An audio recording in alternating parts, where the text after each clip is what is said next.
Okay, I'm Laura. And I'm Eric. We are two dorks attempting a new recipe in the kitchen.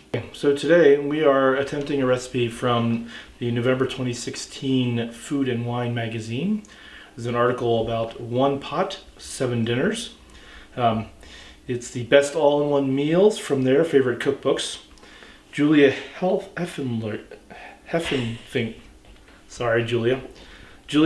Heffelfinger wrote the article. We'll be preparing crusty baked shells and cauliflower. It's from a book called Cooking for Jeffrey by Ina Garten. It's about a recipe that takes about an hour and a half. Active time, only 1 hour for active time. It serves 6 to 8 people. So far, we've preheated the oven to 400 degrees. We've prepared our shell pasta, 3/4 pound, according to the package directions. And we have chopped up our ingredients and prepared them. We have 2 cups freshly grated Italian fontina cheese, 2 tablespoons of capers, drained, 1/4 teaspoon crushed red pepper flakes, 2 teaspoons of salt, and a teaspoon of black pepper. A tablespoon of minced garlic, about 3 cloves. In a little bit we will get a 1/2 teaspoon of grated lemon zest.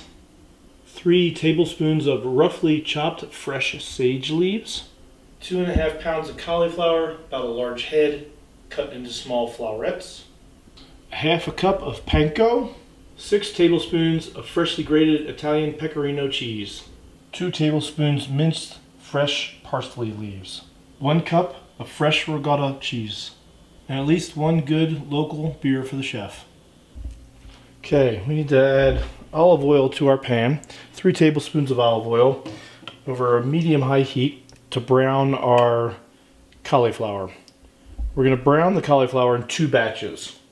So we'll start off with the first and then proceed to the second one. This should take about 5 to 6 minutes to brown the cauliflower. Okay, we have batch number 1 of the cauliflower nicely browned. We're going to add that to our pasta that we cooked earlier.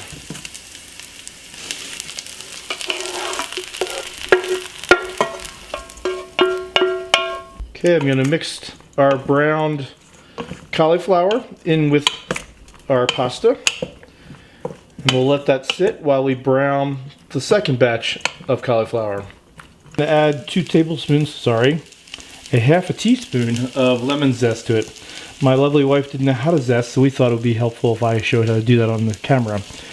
This is a zesting tool. There's a variety of different ones. Some look like little graters. I kind of like those too. But I also don't like to buy 8 million kitchen implements. But basically, we're just doing this to peel off the zest. You don't want to push too deep, in my understanding, because it gets a little more bitter if you work too hard at it. We have all of our cauliflower browned and mixed in with our pasta. Now we're going to add the sage, the capers, the salt, pepper, red pepper flakes, and our zested lemon, and our garlic. Get all that mixed in, and goodness starts to happen. Next we add in our fontina cheese. We grated this earlier. Get a nice block of this at your deli counter at the supermarket. We're going to put half of our mixture into our baking dish. Spread it out nicely. Calls for a slightly smaller pan than the one I had, but we'll see. I don't think it'll cause an issue. Once we have that in there, we're going to add our cup of ricotta cheese on top.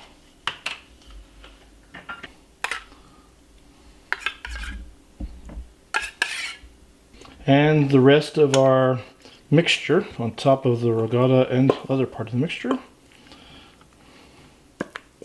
Looks good, honey. This is one of those things. I was one of those weird kids that really loved cauliflower. And of course, every kid loves mac and cheese. So we're combining those things here. Okay, I have my panko in a bowl here. I'm going to add my 6 tablespoons of the fresh grated Pecorino Romano. That's 3. It's hard to talk and count at the same time for me. 5 and 6. I follow the recipe explicitly. Laura manages to cook without one. Sorry. I'm going to throw in our fresh parsley from our garden.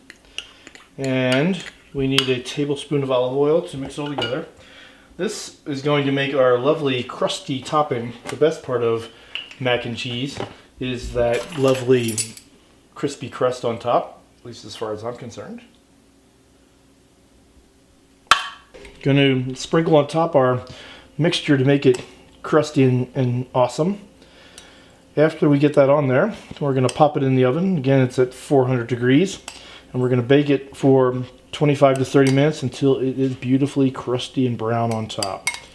Then we will just enjoy, and see how well I followed the recipe today. Good job, honey. Looks awesome. Looks good. We saw it a minute ago. It looked like it was ready to come out. And voila! We have gorgeously browned on top. Nice browning on the edges. We can see inside the baking dish as well. And ladies and gentlemen, I present dinner. I am so ready to eat.